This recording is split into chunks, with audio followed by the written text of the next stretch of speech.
At this time, the board will take comments from the public on non-agenda items.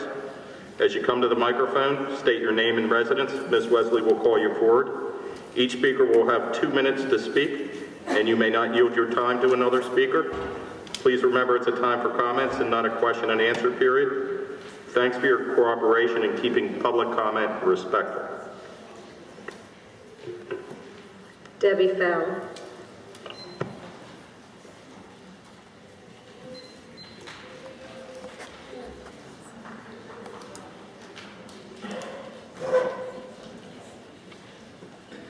Good evening, my name is Debbie Fell. I'm president of the Teachers Association. A few short weeks ago, reasonable people took back our school board by voting for 4 pro-public education directors. I could not be more proud of the work we all did and that of our students. As teachers, we could not have prepared a better civics lessons than this election provided.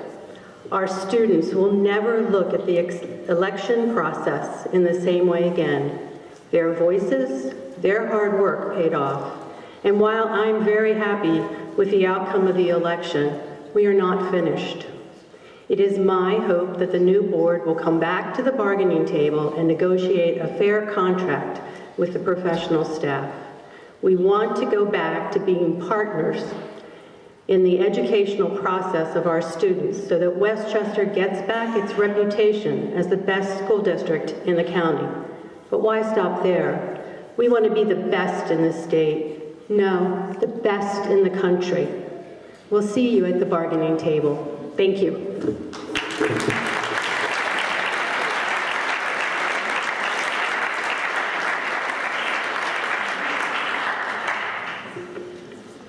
Nancy Beiswerger. I apologize if that's incorrect. I can't read legally.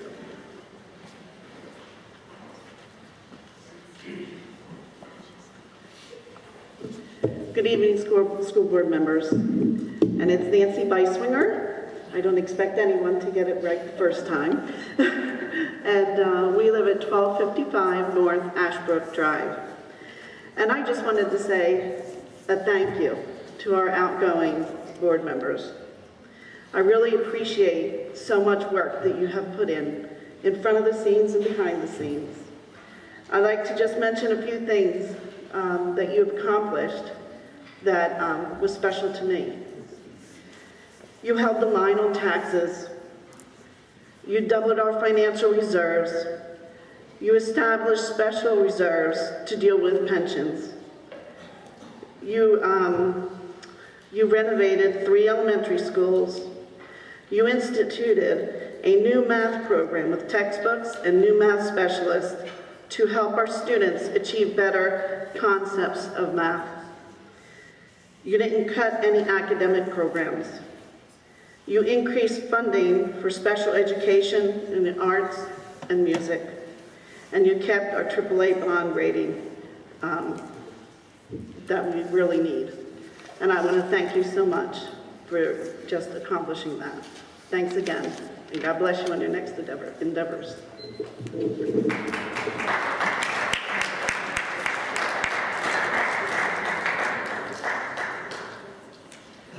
Bob Marks.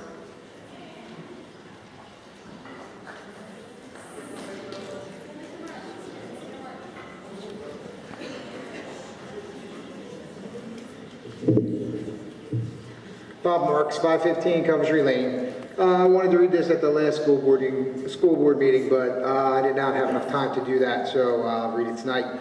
Policies. For more than a few years now, policies have been created and revamped to make more rules against hearing public and answering all the public's questions. This surprises me since there's a lot of Tea Party Republicans on the board who want less government and less regulations, but have created quite a few regulations on the public.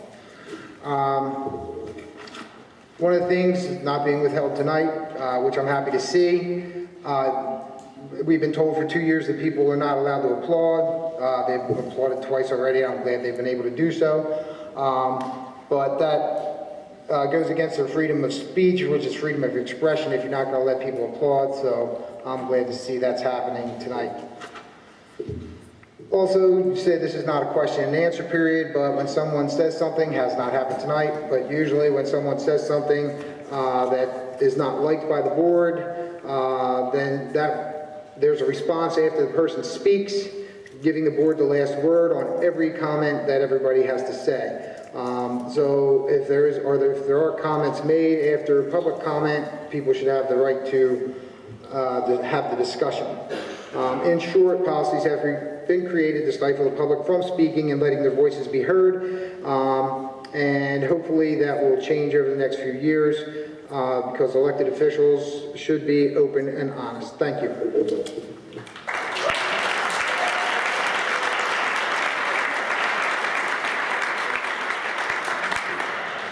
Diane Mazar.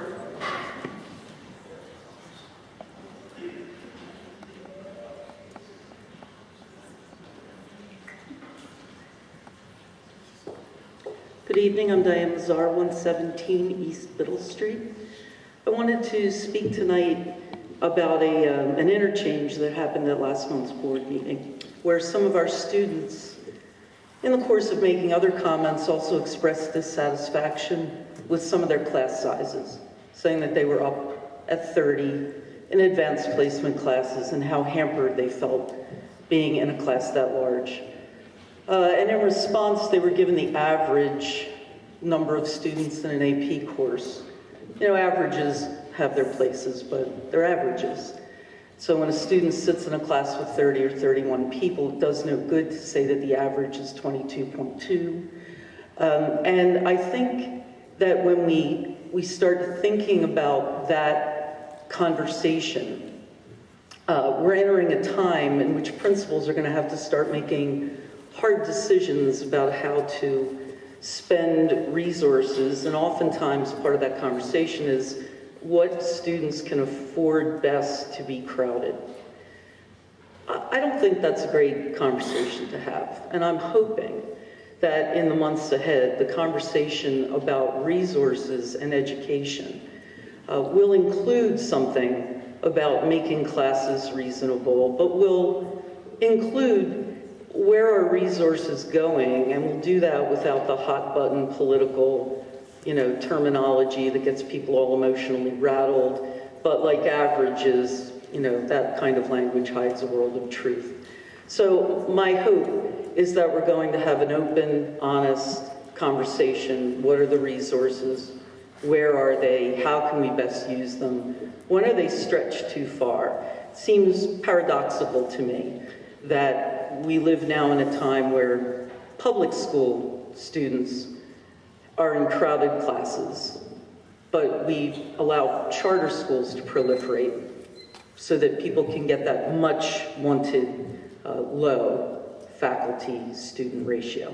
So I'm looking forward to the hard conversation ahead. Thank you.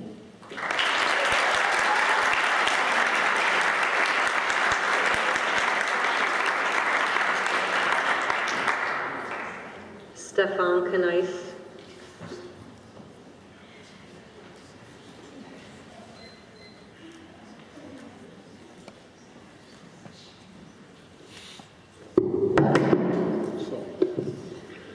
Good evening.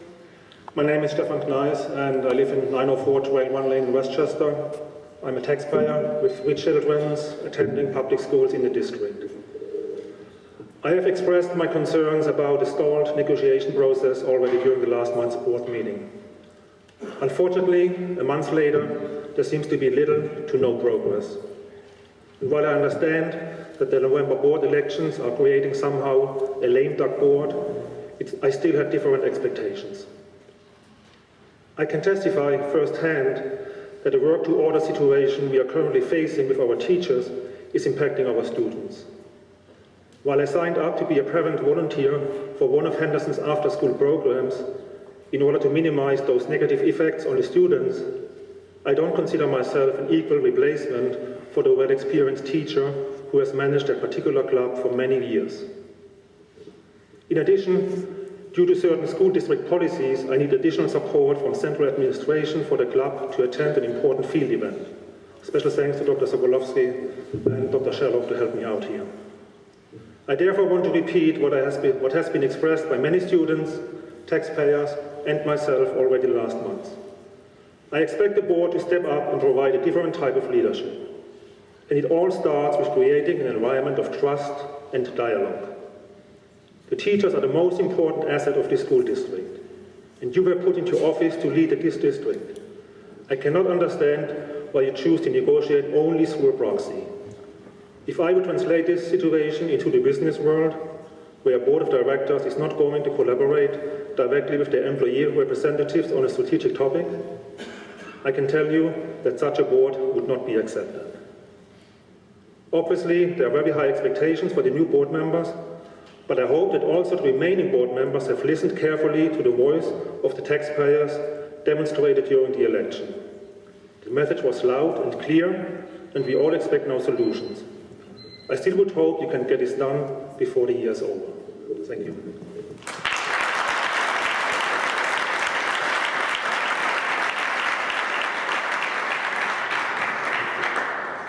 Griffin Cahill.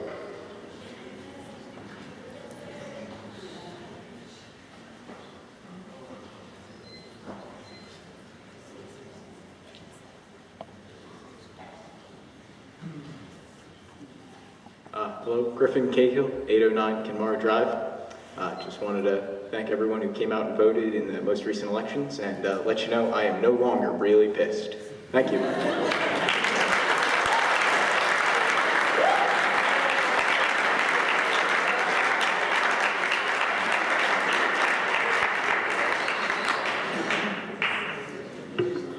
Jeff Loudensberger. I'm sorry.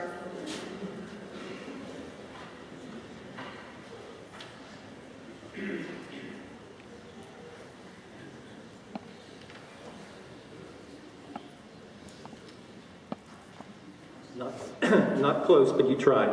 Jeff Laudenslegger, Cotswold Lane, Westchester. First thing I would like to say is that I recognize all board members as education board members, and I appreciate your efforts on education. Simply want to clarify that. I ask myself, why does one seek to serve on the school board? Is it because you have no clue what you'll do with your spare time? And then I think some of you raise your own children, you're business owners, you're involved in time-intensive professions, you volunteer. So I ruled that out. Is it because of the great pay and you want to get that fancy new car or fund those exotic vacations and then forgot you don't get paid? Is it because serving on the school board is such a great stepping stone to higher political office? Nah. Or is it because you enjoy reading the anonymous posts on the social media sites? I can't imagine.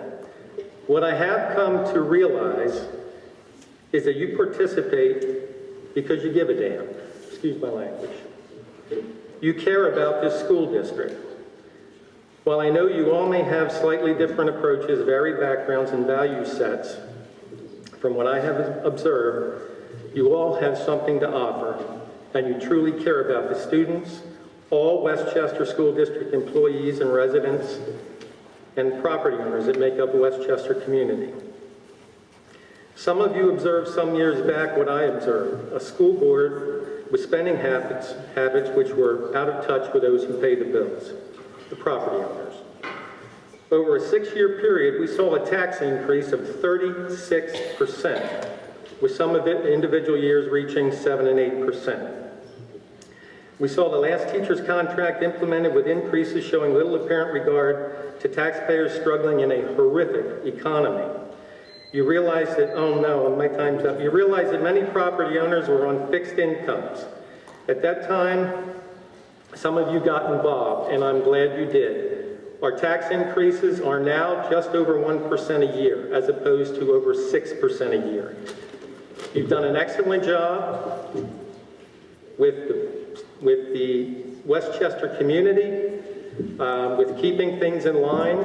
The teachers, I'm finishing right now, have top-of-the-line medical benefits with small personal contributions, a retirement system that is out of this world, They receive excellent compensation that typically includes both step increases and other pay increases, and they work on beautiful campuses and buildings in which they spend their workday. Teachers do a tremendous job. They're vitally important, but as many of you know, I work with delinquent taxpayers who are on the verge of losing their homes because they can't pay school taxes, senior citizens. This economy is not fixed. People are still being laid off, and I fully support the new board coming in, but I hope you don't forget that those situations still exist. Thank you.